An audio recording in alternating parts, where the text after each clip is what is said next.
नमस्कार दर्शकों, आप सबका सुख सागर कार्यक्रम में तहे दिल से अभिनंदन करता हूं। दर्शकों, मैं आपके लिए नित्य नए ज्ञान के कुछ विषय ढूंढ करके लाता हूं जो आपके जीवन को प्रभावित करते हैं। उन्हें हम कैसे, जो चीजें, जो स्थितियां आपके जीवन को प्रभावित कर रही हैं, उन्हें मैं कैसे ठीक कर सकता हूं। क्या उनका ज्योतिषीय कोई समाधान है? इस विषय पर आज मैं आपसे चर्चा करूंगा कि मानसिक तनाव या डिप्रेशन का ज्योतिषीय समाधान हो सकता है। जी हां, बिल्कुल हो सकता है। मानसिक तनाव और डिप्रेशन की स्थिति हमें कुंडली में ही दिखाई देती है अगर किसी व्यक्ति के साथ है तो। मैंने यहां तक देखा है कि लोग 10-10 वर्ष से, 15-15 वर्ष से डिप्रेशन में थे, मेरे पास आने के बाद 1 महीने में या 7 दिन में या कुछ तो 3 दिन में ठीक हो गए। पहले तो हमें समझना यह होगा कि डिप्रेशन है क्या। कुंडली के अनुसार, ज्योतिष के अनुसार डिप्रेशन क्या है? डिप्रेशन एक मन की स्थिति है। हमारा मन अगर किसी बात की गहराई में खो जाए और दिमाग भी उसका साथ देने लगे, और इस स्थिति को हम डिप्रेशन कहेंगे, खास करके अगर वो नेगेटिविटी है तो।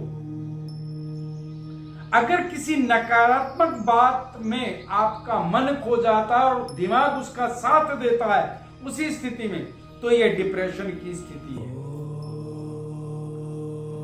अब मन का कारक ग्रह क्या है?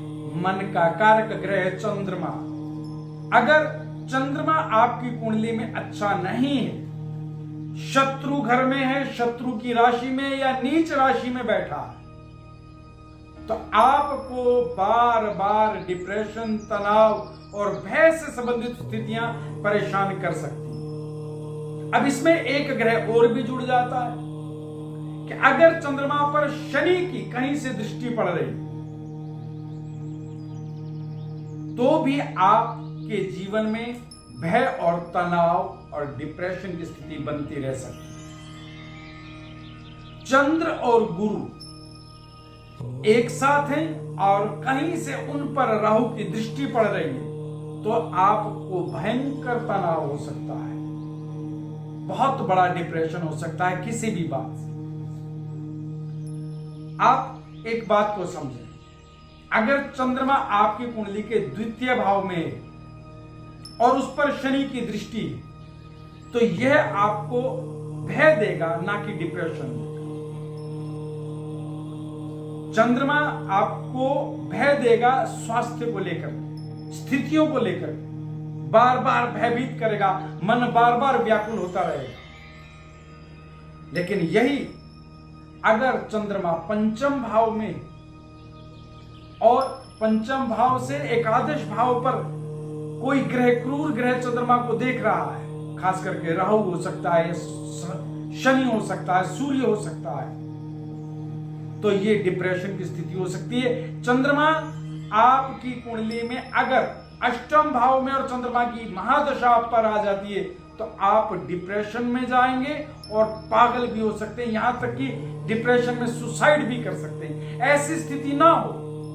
आपको बचपन से ही बच्चों की कुंडली का विश्लेषण कराना चाहिए। जिन बच्चों की कुंडली में चंद्रमा अष्टम भाव में या चंद्रमा नीच राशि में, ये पहले से देख करके एक स्ट्रेटजी तैयार करनी पड़ेगी कि उस बच्चे को आप सफलता के लिए मोटिवेट ना करें, आप उसे स्कूल में, कॉलेज में प्रतियोगिताओं में भाग लेने के लिए मोटिवेट ना करें, बल्कि उसे असफलताओं को स्वीकार कैसे करना है यह सिखाएं।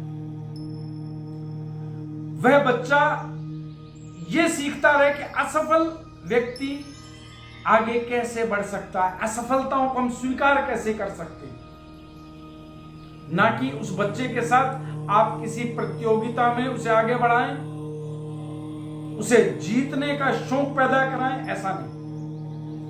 जिन बच्चों की कुंडली में चंद्रमा लगन में वृश्चिक राशि का मैंने देखा है और उस पर किसी क्रूर ग्रह की दृष्टि पड़ रही है, उन बच्चों को ना सुनने की आदत नहीं है। उन्होंने पिता से कुछ मांगा और पिता ने ना कर दिया, तो वही तनाव में आ जाए।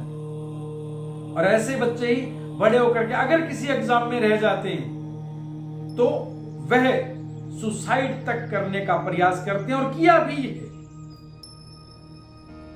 इसका क्या समाधान हो सकता है फिर कभी चर्चा करेंगे, लेकिन एक बात हमेशा गुनगुनाते रहें, आपका डिप्रेशन 50% तो इसी से ही दूर हो जाएगा।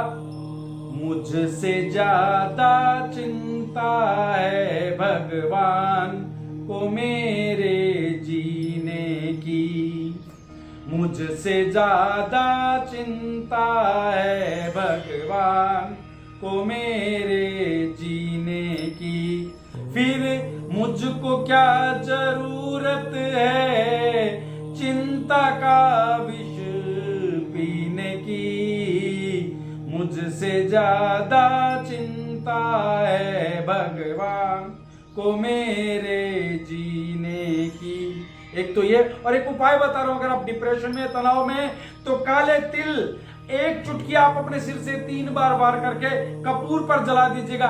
ऐसा आप नियमित रूप से सायंकाल की वेला में करें, आपका डिप्रेशन दूर होना शुरू होगा। आज बस इतना ही। जय महाकाल।